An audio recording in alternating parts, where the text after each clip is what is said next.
Nick Palveda is not here today, but I do know that I've got Kim Calhoun with me, so we'll see what she's got going on. And of course, we've got the man of the hour and all along those lines, because we definitely have Dave Walker with us as well, and we've got others that are joined in the discussion as well.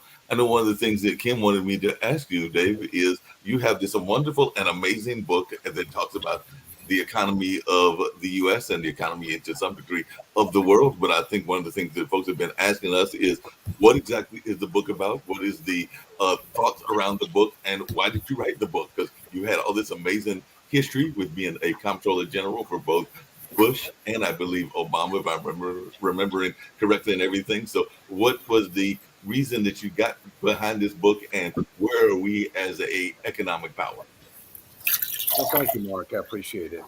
I was Comptroller General of the United States from 1998 until 2008. So that was during Clinton and during Bush administrations. And I've held various other capacities both before that and after that for presidents of both parties.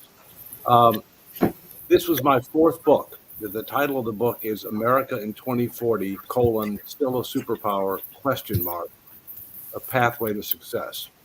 The reason I wrote it is because I had taught the economics of national security at the Naval Academy for 2 years.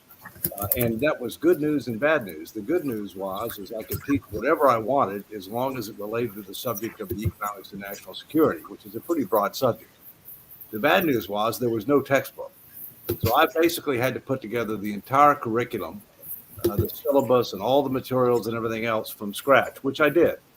And after teaching for the first semester, I said, well, gosh, there's so much material here that is important that I'm going to write a book, not a textbook, but a book that would be of broad interest to the general public with regard to the economic and national security issues that I taught in the class.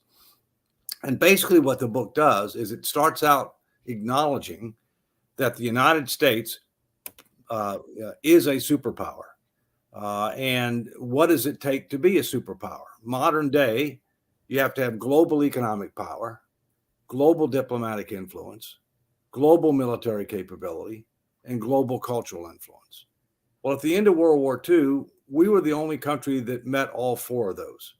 Many people viewed the Soviet Union as a superpower, but it was never a global economic power, and it never had global cultural influence.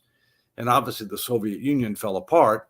Now you've got Russia and a number of other countries that are former part of the Soviet Union, including Ukraine, and we all know what's going on in Ukraine right now. And so what I wanted to do is to help people understand that, yes, the U.S. is a superpower today, but it faces a peer competitor, a rising peer competitor, and that's China. And that interest in the United States, interest in the world are aligning against the United States. That specifically China, Russia, Iran, North Korea, and I could go on, but those are the four big countries that are aligning against the United States economically, diplomatically, militarily, and culturally. And that we needed to learn lessons from history and others and make some tough choices, including with regard to our nation's finances, if we want to remain a superpower in 2040 and beyond. Because if you look, as one example in history is, look at the Roman Empire. Rome lasted about 500 years as a republic, and that's what we are. We're a representative democracy, a republic. But the republic fell, and then it became an autocracy. Well, we don't want that to happen, and hopefully it won't happen. But the Roman Empire lasted about 1,000 years. But why did it fall? It fell because fiscal irresponsibility, political incivility, moral decay,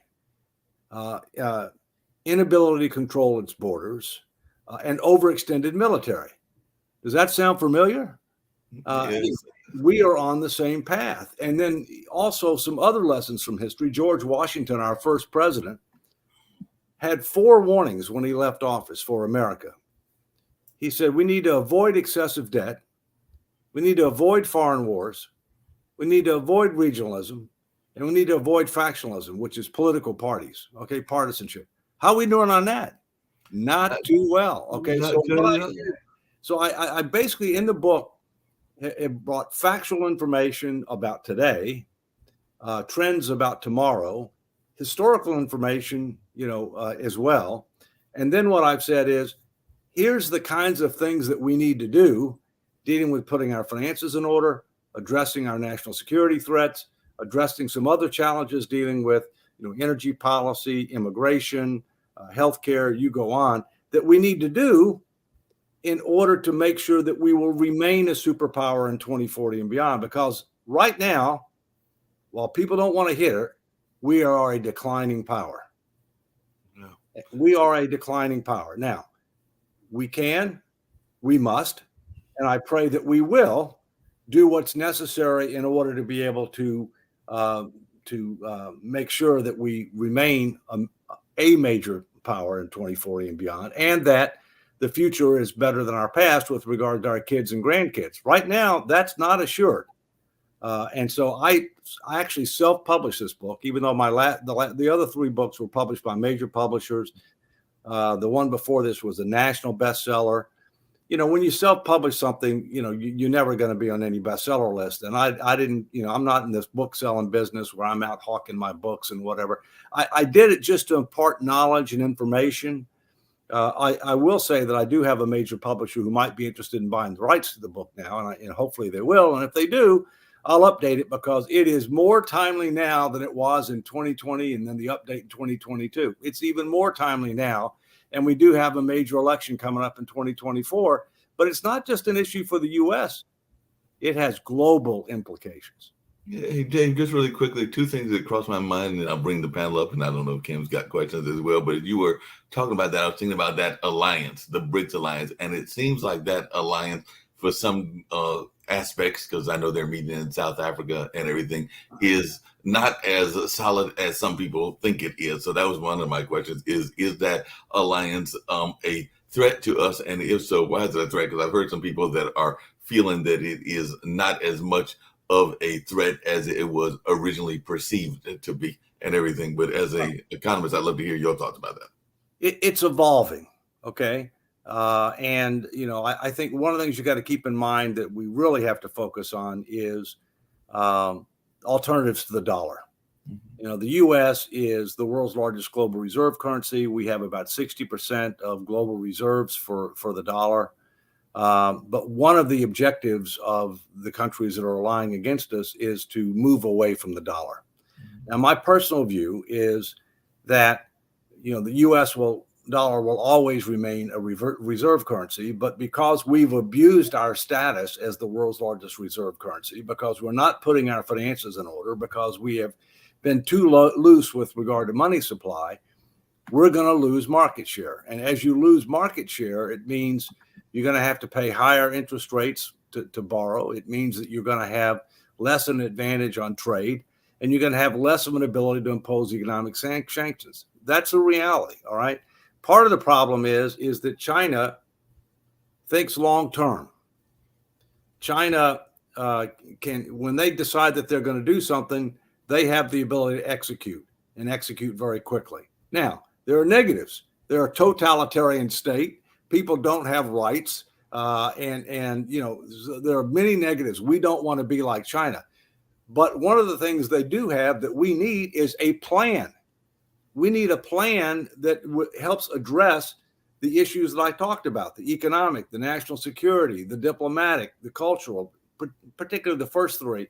What's our plan to be able to address the challenges and capitalize on the opportunities to make sure that we're doing what needs to be done to be well positioned in 2040 and beyond? China has that, and a key part of that is called the Belt and Road Initiative, which cuts on all 4 of those, and they're executing on that. And we don't have a plan. If you don't have a plan, all you have is prayer. Don't get me wrong, Mark. I'm for prayer, but I'm for prayer and a plan. And we still don't have that. Hey, just really quickly, then I'll bring up the panel. And I know that Kim might have some questions as well. But you mentioned earlier the older societies like Greece and Rome. And one of the things that I remember about them historically, and this actually comes to a discussion I was going to get to in the news that I didn't get to, but they used to be very cross-generational, because the early times of Greece, there was a lot of the young people that were being mentored by the great philosophers and everything. But as they grew older, and as the society grew older, my understanding of history is that that became less noticeable. So there was more of a elderly kind of influence and everything, and all in that space. And I'm afraid that that is what is happening to us now and everything. But I was wondering your take on that, because there used to be more of a cross generational communication, and I don't know that that is happening, because even in politics, we're seeing a older generation that is in charge. And I'm 61, so I'm not knocking the older generation. I'm about to step into that age range of 70s and everything, not that far away and all along those lines. But I do hear some of my younger mates complaining about the older folks in charge. But I'd love to hear your take on that. As my wife says, age is just a number and hers is unlisted. But the truth is this, okay? The truth is we are an aging society. We have longer lifespans. We have, over time, fewer and fewer workers supporting relatively more retirees, okay? But we are a very pluralistic society. And we have less of a demographic challenge than many of our competitors, including China. But one needs to learn from older generations. At the same point in time, you need new blood.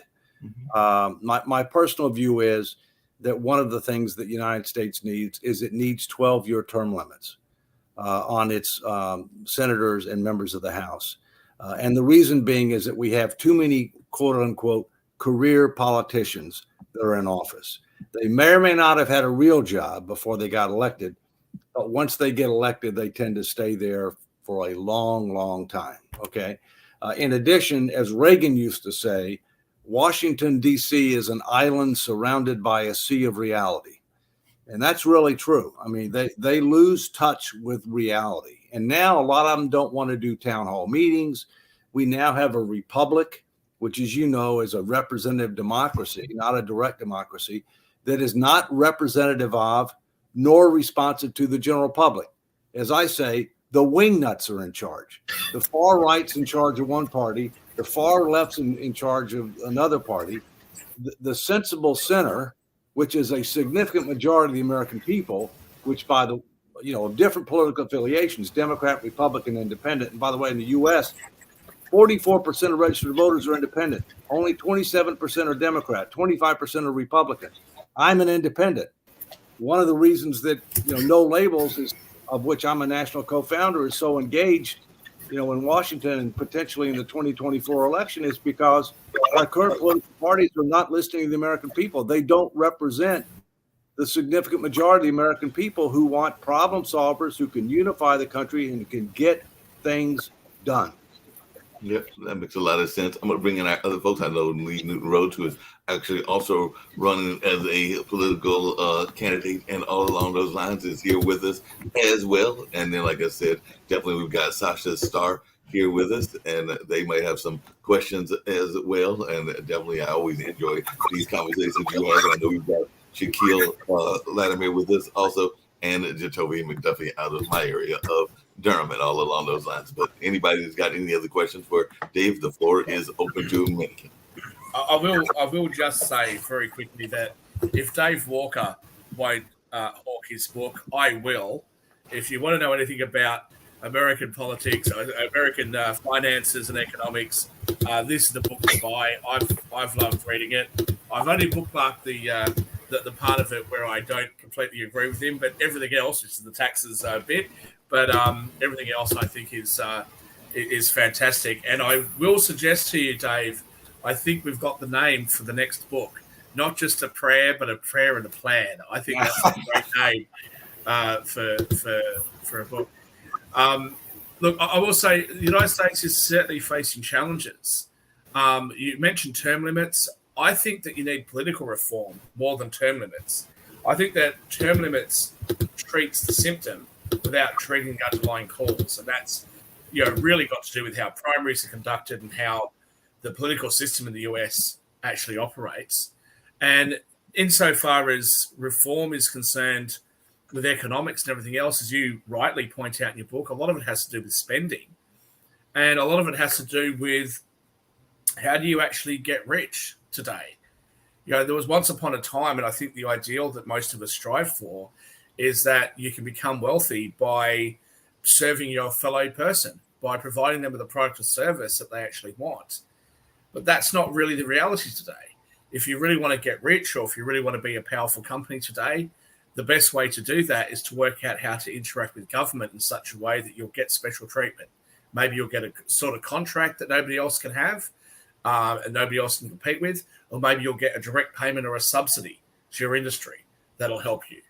And that's the sort of thing that I think has been harmful. It may be well-intentioned, but I think it's been very, very harmful to the free market and to entrepreneurial people saying, hey, I want to try this thing and maybe I'll fail or maybe I'll work. Let me try. I think government's been a hindrance to many people, and most especially to those younger people who are trying to do things that, a few generations ago, you could just put a sign up out the front and you're in business. Now there's so much more involved. Well, two things on that. One, as you know, in the book, I talk about the fact that the U.S. federal government has grown too big, promised too much, subsidized too many, and needs to get back to fundamentals. All right. We have strayed dramatically from the principles and values under which our country was founded and, quite frankly, made us great. Limited but effective government, individual liberty and opportunity, personal responsibility and accountability, rule of law, equal justice under the law, fiscal responsibility, intergenerational equity, stewardship. I mean, those were founding principles that stood us well for, over 200 years, but we've strayed from that. Secondly, as you know from the book, there's no question we need political reforms. We need things like integrated and open primaries, ranked choice voting, campaign finance reform, term limits. I could go on. Okay. We have to revitalize our political system. And I think we need more choice, and I think we need more competition. I definitely agree with ranked choice voting or instant runoff. So that's certainly the system we have in Australia. Whilst I don't like the idea of career politicians, I'm not sure that term limits make sense. If somebody is doing a really good job, why would you want to get rid of them? That should be up to the electorate. And I think that if you had the sort of political reform that would allow the primaries to be, done in a different way, I don't think you would need to have the term limits, because I think somebody could stand up and say, I've been here for 12 years. I didn't intend to be in politics for as long as this, but I actually think that I'm the best person to lead this country or this area, for the next 4 years. Just keep in mind, Shaquille, that we already have term limits for president. Okay. Well, I don't agree with that either. Well, no, I understand that. Most states have term limits for governors. Okay. I mean, how long you can serve in office. I wish I could say there's a long list of people that I could point to who have been here for more than 12 years who are really making a big difference. Are there a few? Sure. Are there a lot? No way. Look at where we are. Look back 12 years, look back 24 years. Things gotten better, things gotten worse in the last 12, 24 years. And the other thing is when I talk about 12-year term limits, you could be in the House 12 years, you could be in the Senate 12 years, you could be a governor, you could, you could end up being in multiple roles and being in politics a long time. My personal view, and you may or may not agree, this is my personal view, in any position in life, private sector, public sector, not-for-profit sector, my personal view, and I've practiced this, that once you've been a spot about 10 years, it's time for a change. If you hadn't made a difference in 10 years, you're not going to make a difference. And organizations and functions need new ideas, need new energy, need new blood, and so I think Dave, how far would you go with that? Dave, how far would you go with that? Let me put a proposition to you, though. So, coming back to what I said about term limits, I won't belabor the point any more than that. But I'll just say that I think term limits, because of the reasons you've just outlined, only treats the issue that people have been there for too long, as opposed to why they've been there for too long, which is a failure of the political system. But let me just paint or put a proposition to you. You've got a very well articulated tax plan that you've outlined in your book, which I think makes sense. I don't agree with it, but I think it makes sense. Right? I don't or phrase that. I don't agree with all of it, but I think it makes sense. You're the former Comptroller General. I'm some person from Australia. However, let's say that I became a US citizen tomorrow and you were running as the taxation commissioner and I was running as the taxation commissioner. We could have a debate about taxes. I could put forth what I think is right or wrong, and you could put forth what you think is right or wrong. Surely it would be up to the electorate to then decide whose ideas they think is going to be best. I would also suggest that if you and I were to sit down and write a book on taxes together, whilst we may not agree 100%, it would probably be quite a well-researched and well-reasoned book on what taxes should be and what the goals should be. Unfortunately, the political system doesn't provide that. And I think if you just simply put term limits in, all you'll have is more of the same nonsense that comes out of Washington. It'll just be that the person delivering that nonsense is there for less time. Couple of things, and then let's move on. A number of political reforms are necessary. Term limits is no panacea. Okay, if these other things happened, maybe it would reduce the need for term limits or even potentially eliminate it. By the way, term limits is the most difficult thing to achieve. And why do I say that? Because if you want to impose term limits on federal elected officials, you have to have a constitutional amendment.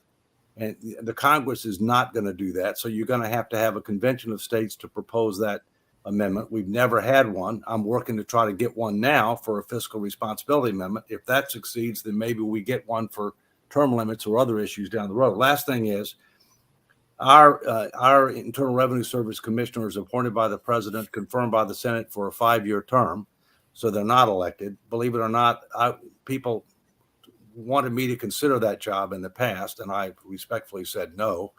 And we need to have more citizen engagement and education on a whole range of issues, including taxes, which is not what our political system does. One of the big problems with our political system is our elected officials think they have all the answers. The people are way ahead of the politicians. We need to have much more active citizen education engagement based on the facts, the truth, the tough choices, solicit input from them because they're way ahead of the politicians, and then have proposals that the politicians will vote on. Ultimately, they have to vote on it, but they're a lag indicator.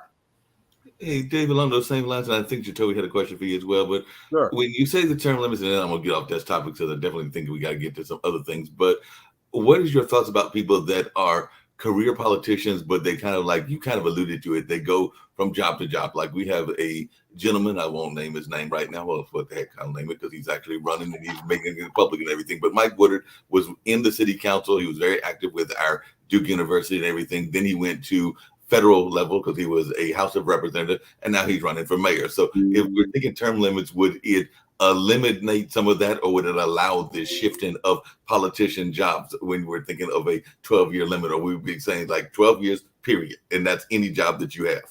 No. First, there's a difference between federal, state, and local. Right. I'm talking about federal. Okay. Right. We already have term limits on the president, but we don't have term limits on the Senate and the House. So I'm talking about the Senate and the House. The states determine whether or not there are term limits on state office. Most states do have term limits on governor. Some states have term limits on the legislature. You got to be very careful. You can't have too short of term limits.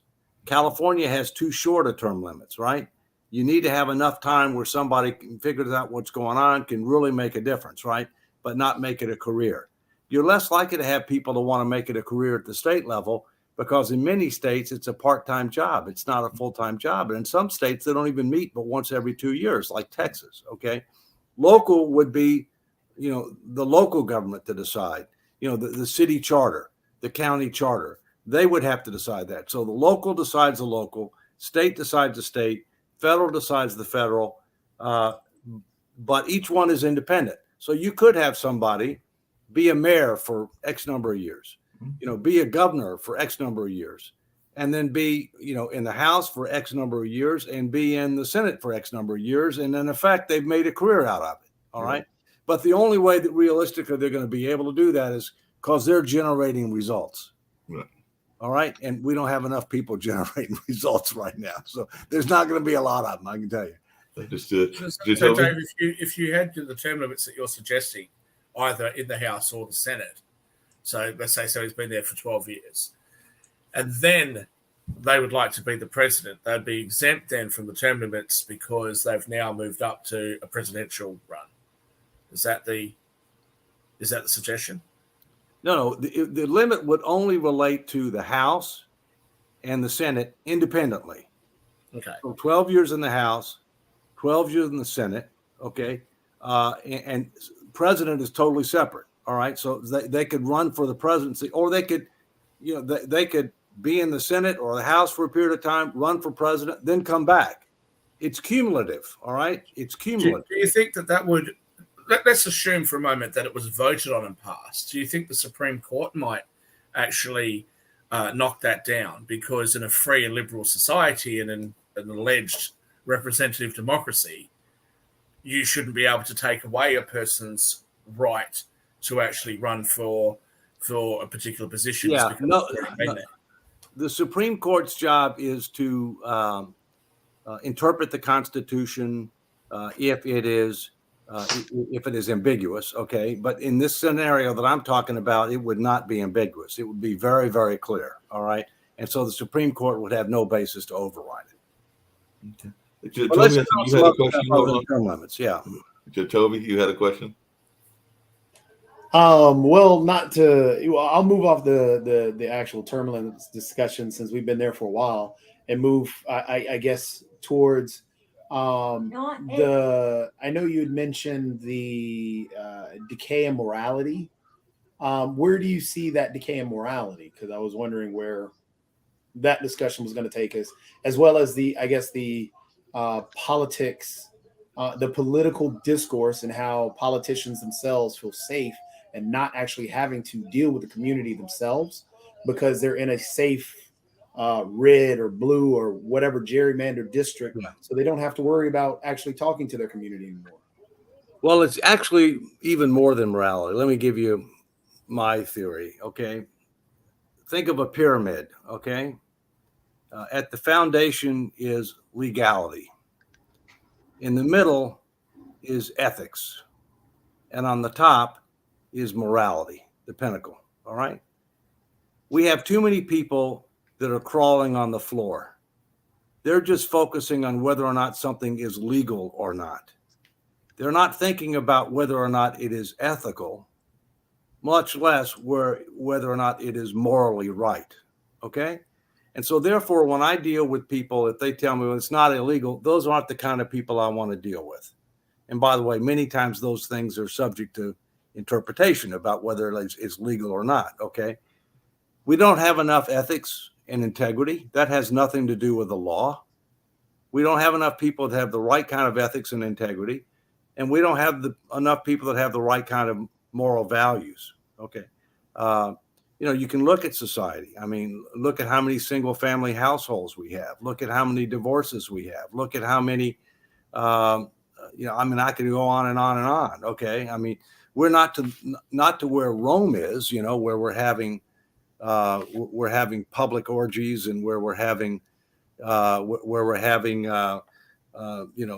gladiators that fight to the death, in the Colosseum in order to keep people thinking about something other than what else is going on. Okay, we don't have that. All right.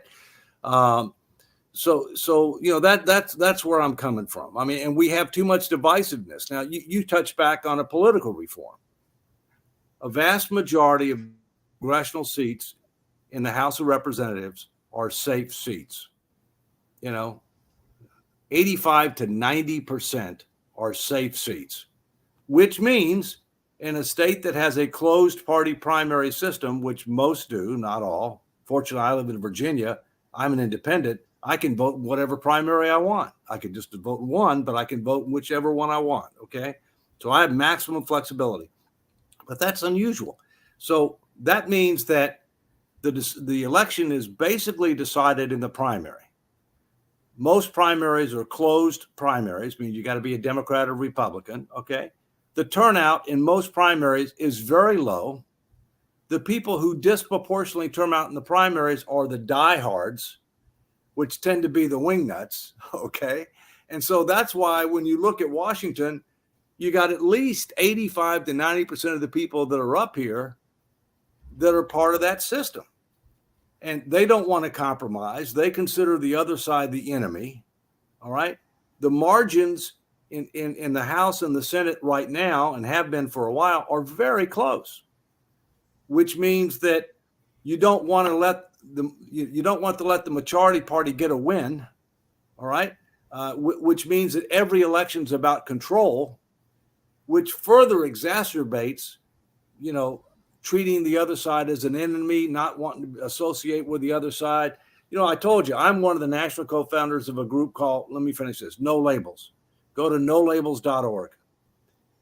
We were created to help promote progress over partisanship, results over rhetoric. We helped to create and support the Problem Solvers Caucus in the House, which is 31 Democrats, 31 Republicans working to solve problems, and the bicameral group in the Senate and the House trying to do the same thing. They are responsible for getting the infrastructure bill, the CHIPS bill, and the debt ceiling done. They are responsible for it. And so that's the kind of thing we have to do. But you need political reforms to make that better. But how do you break that log jam? And I think that's the problem, because that's where the solution is. When we go into these, again, those safe districts that you're talking about, 85 and 85% that are just in a safe zone. How do we break that? How do we get rid of that gerrymandering? The states have to do that, and some states have. Okay, well, California has a commission that actually draws the lines. All right, rather than having the partisan legislature do it. In addition to that, they have integrated and open primaries. All right, and they don't have ranked choice voting, I don't think. There are more and more states that are moving towards ranked choice. In fact, I don't know if they do or they don't, but I support all three of those things. So, an independent redistricting process, integrated and open primaries, ranked choice voting, campaign finance reform. Let me give you a novel idea. The only people that can contribute to political campaigns is the people who can vote. Newsflash, corporations and unions can't vote. That was Mitt Romney that said that corporations are people. Go ahead. Mitt Romney had said the corporations were people, and that I think created a big issue. Well, what was more important, the Supreme Court said it, and they are for economic reasons, but in my opinion, they're not for voting reasons. Hey, Dave, North Carolina, for example, unless you're in the city of London. Hold on, Zach. Let me finish this point real quick. So North Carolina, for example, has a problem because we just did in 2000. Mark, correct me if I'm wrong. Is either 2018 or 2019? They had to redraw the lines, or it might have been 2020. They redrew the lines. You do it every 10 years. Yep, and then the House, the super majority, because I think that's another problem that we have to attack. It doesn't matter if it's super majority Democrat or super majority Republican. Doesn't matter. No party has all the answers, like you said. So one of the problems that we ran into in North Carolina, they redrew the lines, but then the super majority threw out those lines just this year. So how do, again, let me come back. All right. Let me come back. Two things about North Carolina. All right. The state needs to learn from other states. It should adopt an independent redistricting commission, that the objective of redistricting, this is a novel idea, is to maximize competition consistent with the Voting Rights Act, rather than to minimize competition consistent with the Voting Rights Act. All right. So that's how you solve that. Secondly, No Labels just got on the ballot for a unity ticket for 2024 in North Carolina last week. It was contested, but we won. The Democrats fought it, but we won. And we just got on for Florida too. So now we're on 10 states and counting. But what are you running in the local elections, or is it just? Here's what we're doing. We are getting ballot access. The objective is all 50 states plus DC for a potential, underline the word potential, unity ticket. Unity means that the people running for president, for vice president cannot be of the same political party. Okay. We get Democrat and Republican or an independent, can't be the same political party. Okay. Who would agree to support the common sense agenda, which is based on what the people are concerned about and making progress on those issues. All right. But we're only going to run if next spring it looks like there's a pathway to victory in the Electoral College. And that will be depending upon who the candidates are for the Democrats and the Republicans. And it'll be based upon which candidates we might offer our line to. As of today, there is a pathway to victory. As of today, it's greater today than it was early this year because both Trump and Biden continue to have more problems as time goes on. In that unity ticket, what policies are you going to push? Because I think a lot of individuals are lost at those policies because there are some major differences between the policies. Yeah. If you take one of the most contentious, which is, right now out there, which has the majority of support of people are in support of legalized abortions. Yeah. However, the Republican Party is pushing for not doing that. So, go to nolabels.org. Look for the Common Sense publication.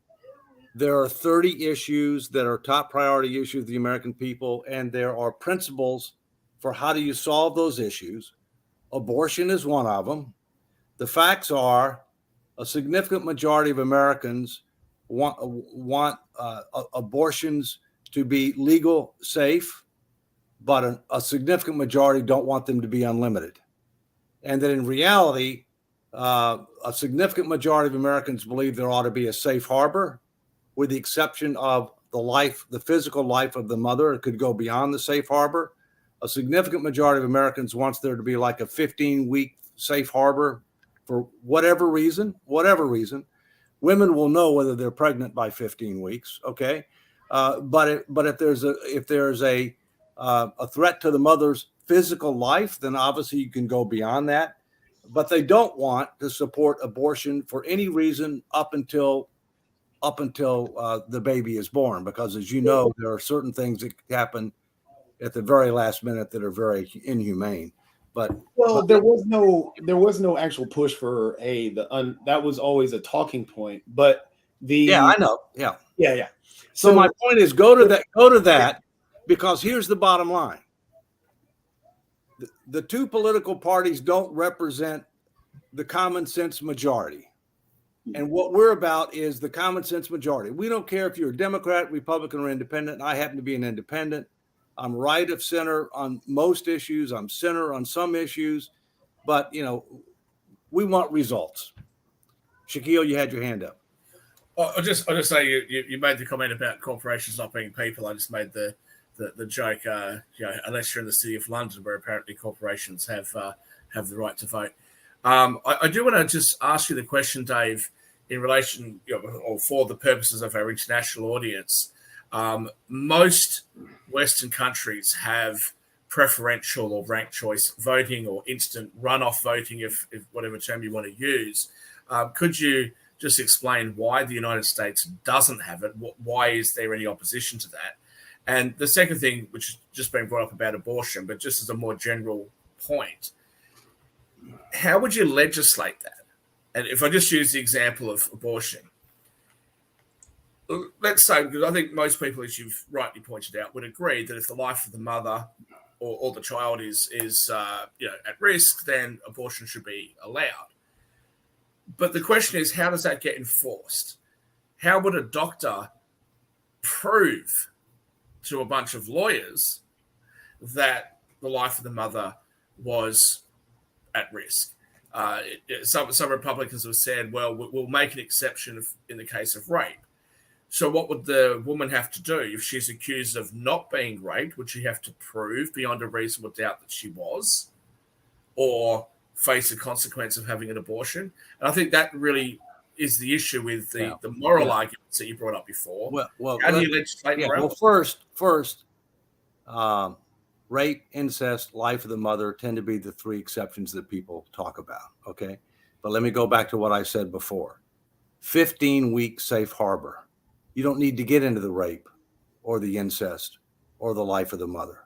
Okay, you have 15 weeks to decide whether or not you're going to keep the baby or not. No. This is the difference between law, ethics, and morality. I'm a practicing Catholic. I don't like abortions, period. But I understand the difference between law, ethics, and morality, okay? And so the idea would be, as a matter of law, there would be a 15-week safe harbor. You don't have to talk about why, all right? Nationwide, and that would be through legislation that would pass both houses, be signed by the Senate. If it happens after that, then you would have to be able to demonstrate that the life of the mother was at risk. And that would involve, obviously, one or more physicians. Maybe you'd have to have two physicians to say, yes, we believe she was at risk. I mean, I don't want to get into minutia here, okay? I mean, bottom line is the parties tend to be one extreme or the other. The people aren't. Hey, Dave, along those same lines. So my question about the instant runoffs. Why did the United States? Because in our system, with the exception of federal elections, under the Constitution of the United States, the states have the responsibility for elections, all right? Not the federal government, all right? And so therefore, you just got to go state by state. And ranked choice voting is catching on. Ranked choice voting is catching on. I support ranked choice voting, all right?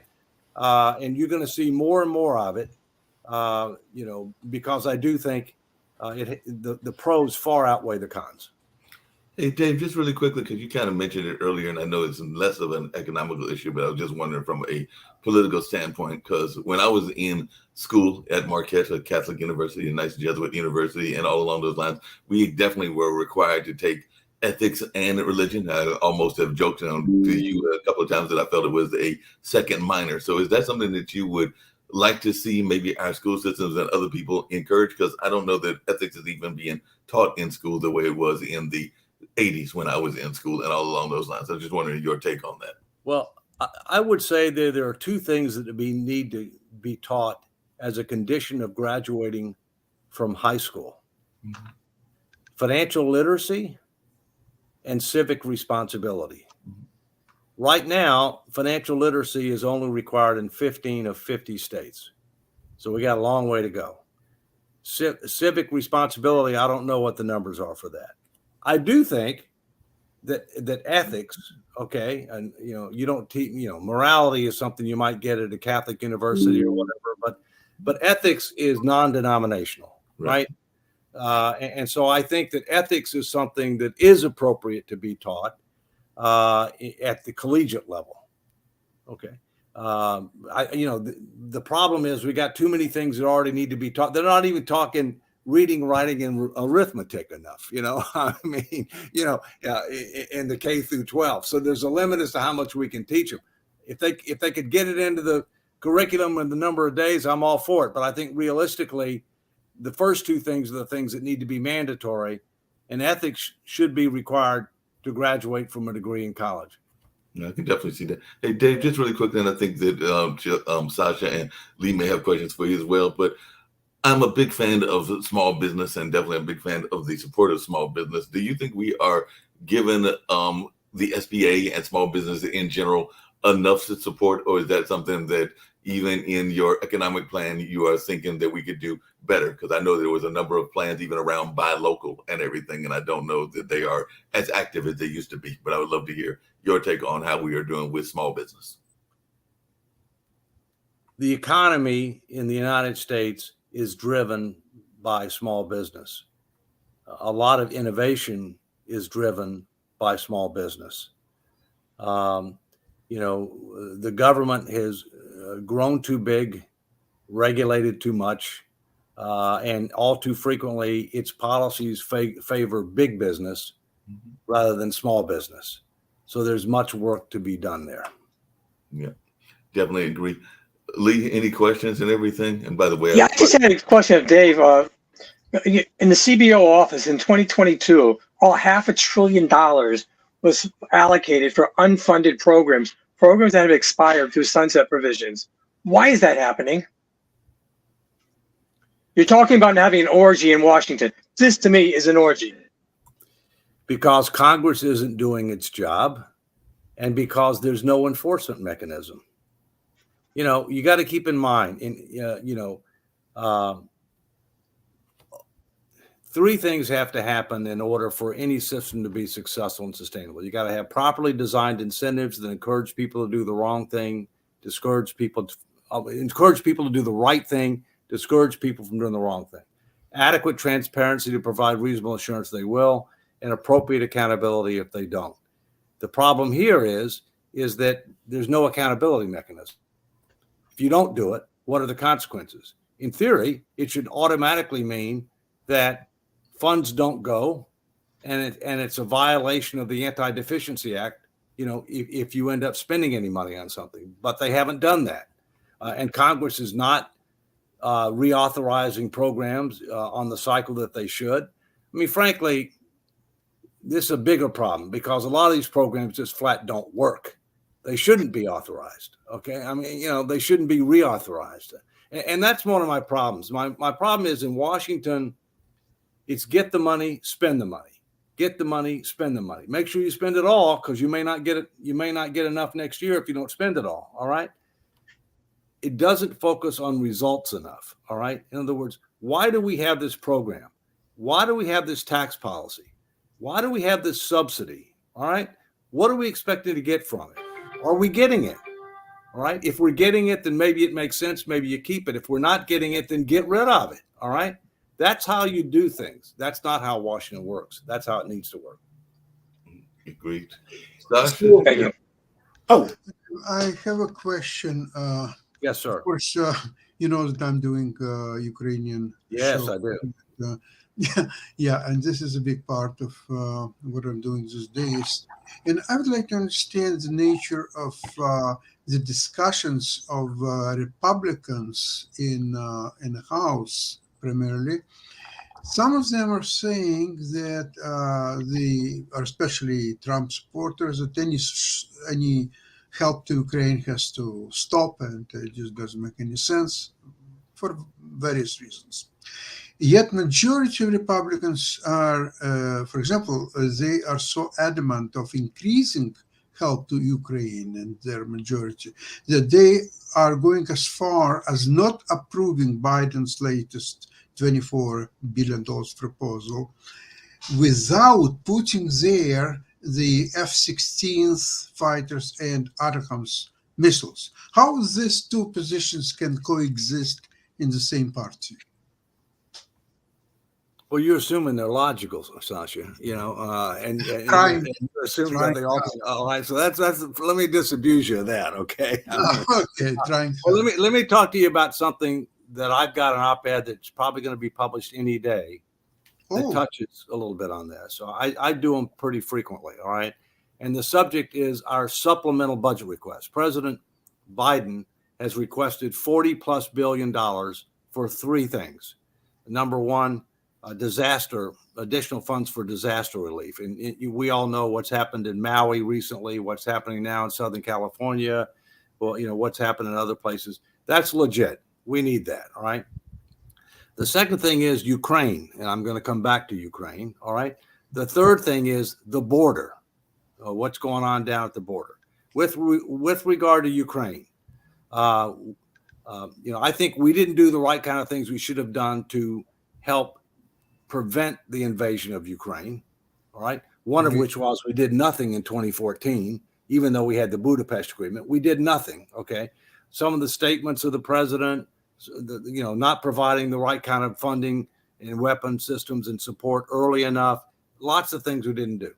But one of the things that I've said is, look, we should support Ukraine, but we're doing way more than our fair share. We've given over 120 billion already. Now he wants to give 24 billion more. And you compare what we've done as compared to European countries. And, you know, if you look at the total economic value of the EU. It's roughly comparable to the United States.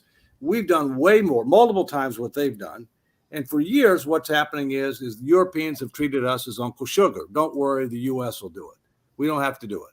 And so what I said was, look, we ought to support Ukraine, but we ought to go to a matching principle. We'll forget about the fact that we've given 3 times more money than you have already. But from here on out, we're going to match what you give. So in other words, Vladimir, okay, Zelensky, in other words, you better start putting the heat on the European countries to do more. We'll match dollar for dollar what they give you, but we're not going to write a blank check. Okay. To me, that's the reasonable compromise between some who don't want to provide any money at all and others who want to just throw money at it. You know, we do have this military industrial complex that likes to support the war machine, you know, which is a real problem. The other problem we're having is we're depleting our own reserves.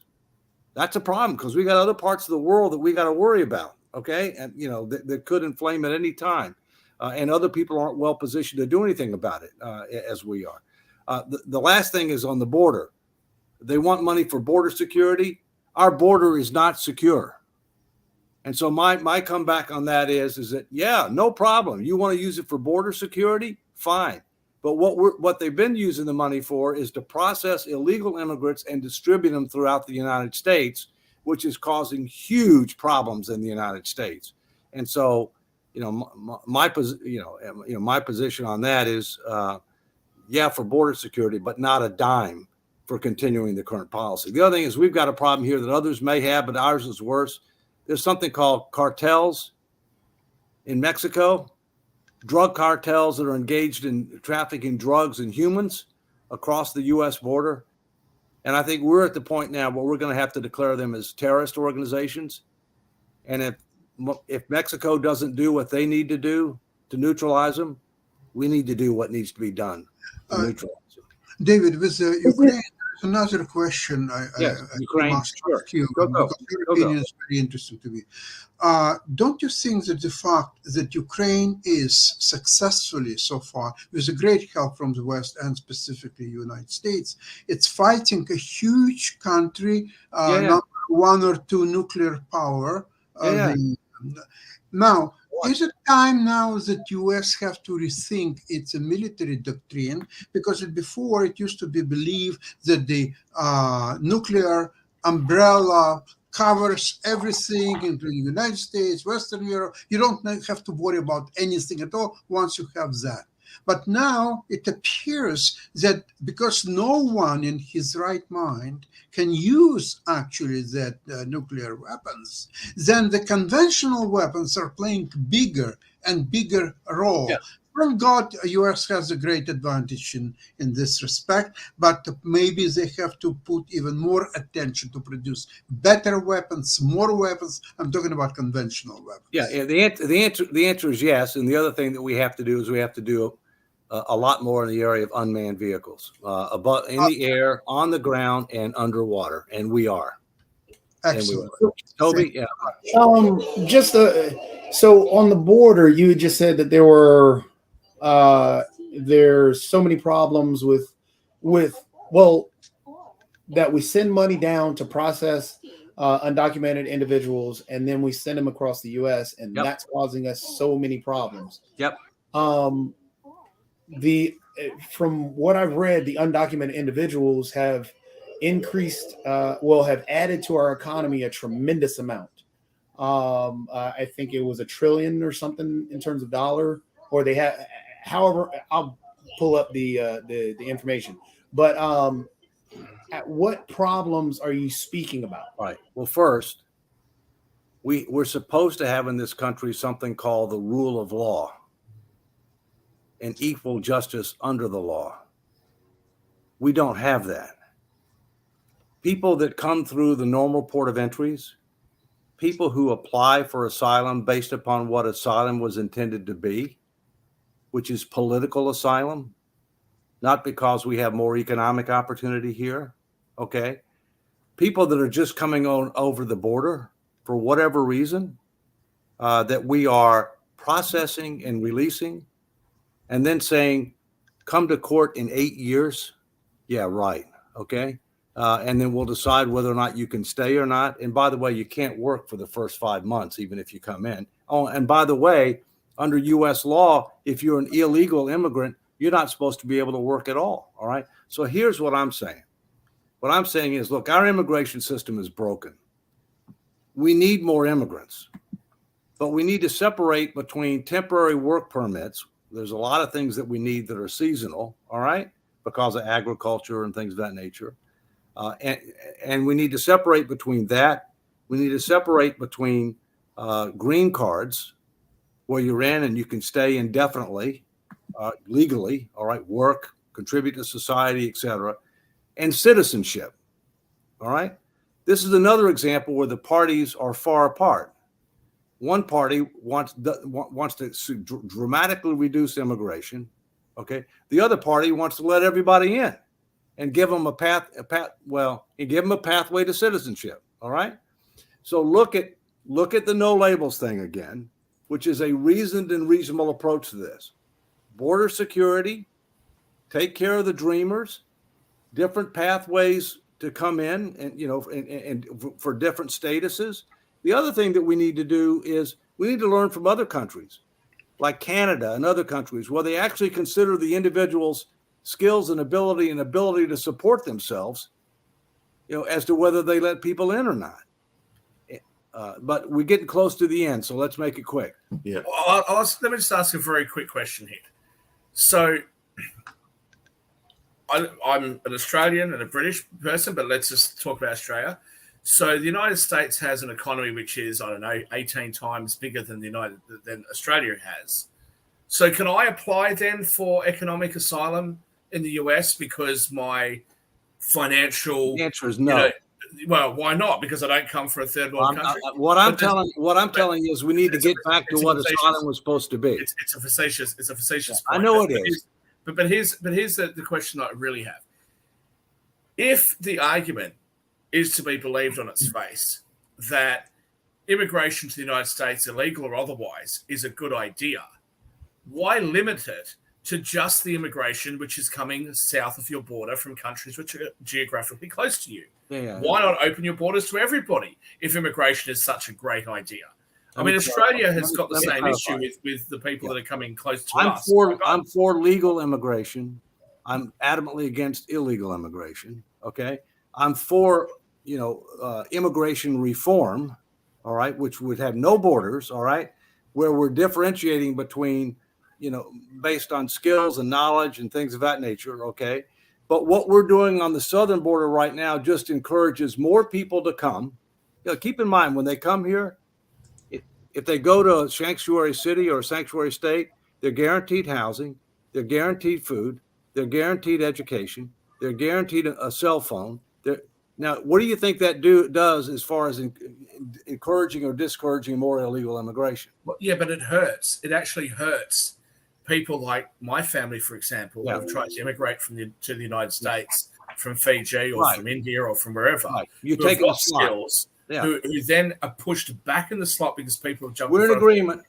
Completely hurts them, and I don't understand the rationale behind that. We're in agreement. Toby just had a quick thought. Yeah, in terms of fixing that illegal immigration, the undocumented and illegal immigration, as you see, I got a little kid running around. I noticed that. You're trying to help our demographic challenge. That's good. Is there what they're doing in Texas, throwing the barbed wire, I think that's barbaric. Is it better to throw in more because the legal process for the asylum seekers to the others, would it be a better use of money in terms of trying to process these individuals because they have to wait forever because there's such a long line? Is it better to start pushing our individuals who are in the legal system to go into that immigration law, to go into judges and everything else to handle that border situation better? Because I don't know. I mean, throwing more, being barbaric like Texas and pushing kids back into the lake, into the river where there's barbed wire there, which is happening. Shaq, don't shake your head. It's actually happening. Don't tell me whether I shake my head or not. So Well, let me just short circuit it. If you don't have a border, you got a problem. true. We should close the border other than the legal border entrance. We should not allow people to be coming into our border. The federal government is supposed to be protecting our border. The federal government has failed to protect our border. States should have the right to protect their international border. That does not apply to interstate commerce. They should have the right to take reasonable steps, and we can debate what that is, to protect their international border if the federal government fails to do its job. Right now, the federal government is failing miserably, and now you have, for the first time, you have Democratic governors from major cities saying, this is a federal problem, you need to solve it because it is overwhelming us. And Well, Dave, just real quickly, because I know we're getting ready to wrap up and everything. We didn't get to it, but I think there has to be some conversation. I think you would agree with me on this, Dave, with some of the business community as well, because definitely part of the issue that I see it is that some of the businesses are encouraging folks to come across the border, and they're actually in some ways manipulating and even abusing some of these immigrants as well. So that's something I think we have. That's part of the problem, and you're not supposed to hire illegal immigrants. Right. It's supposed to be illegal. And then it come back to, well, what's the sanction? Right. What's the sanction if you don't have a sanction, Lee, as we talked, if you don't have a sanction, it's not going to be enforceable. People aren't going to respect it. So what I'm hearing is accountability and regulation still needs to be there around the border. Yep. Yeah, we need a lot of things. We'll Yeah. come back to it. Accountability, regulations. It ain't working. On that note, Dave, I've got to teach you about something as we get ready to play the outro and all along those lines. But I heard you say the military-industrial complex. I heard you say about corporate responsibility, and I heard you say a couple of other things. And as everybody on this panel knows, I have some friends that are across the spectrum, meaning they are on the right and the left. And I can tell you that some of my more left-leaning friends will be glad to possibly vote for your campaign if that is part of your agenda and everything, because I know some folks that would agree, including some folks that are very left-leaning in terms of the corporate citizenship and some of the other things that you brought up. So you might wind up getting for the some record, left-leaning. I don't plan to run. Okay, so all right, take care. All right. Y'all take care. Bye-bye. Thank you. Bye.